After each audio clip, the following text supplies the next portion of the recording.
Balitang Entertainment. Good morning, Nay Christy. Kachat ko si Nanay Christy kahapon eh. Ang sabi ko sa kanya, ano tawag dito, pagka ganitong panahon, ang sarap kasi magluto niya ng adobo. Talaga ba? Adobo na maraming garlic. Oh, wow. Masarap kainin pagka ganitong panahon. Sample. Sample daw na yun, sabi ni Erwin Ocanya. Good morning, Nanay.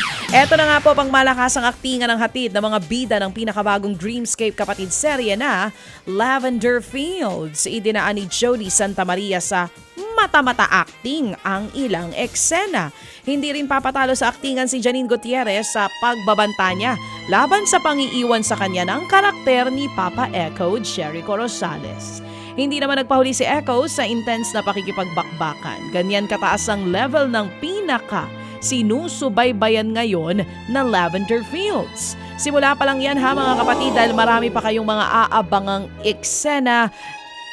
Weeknights po yan, alas 8:45 sa TV5.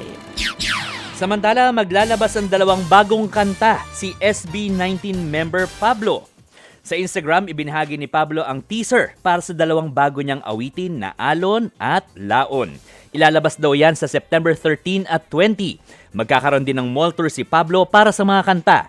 Noong Mayo lang nang ilabas ni Pablo ang single niyang EDSA. Samantala mga kapatid, umarangkada na rin sa number 1 spot ang bagong awitin ni na Lady Gaga at Bruno Mars na paborito ni Erwin Ocanya na Die With a Smile. Parehong top song sa Global 200 at Global Exclusive US ng Billboard Charts ang collaboration song na iyan. Umangat sa pwesto ng music charts ang Die With a Smile sa dami ng nag-stream at benta ng awitin sa mahigit 200 territories sa buong mundo. 2 linggo pa lamang mula nang i-release yan ni na Lady Gaga at Bruno Mars.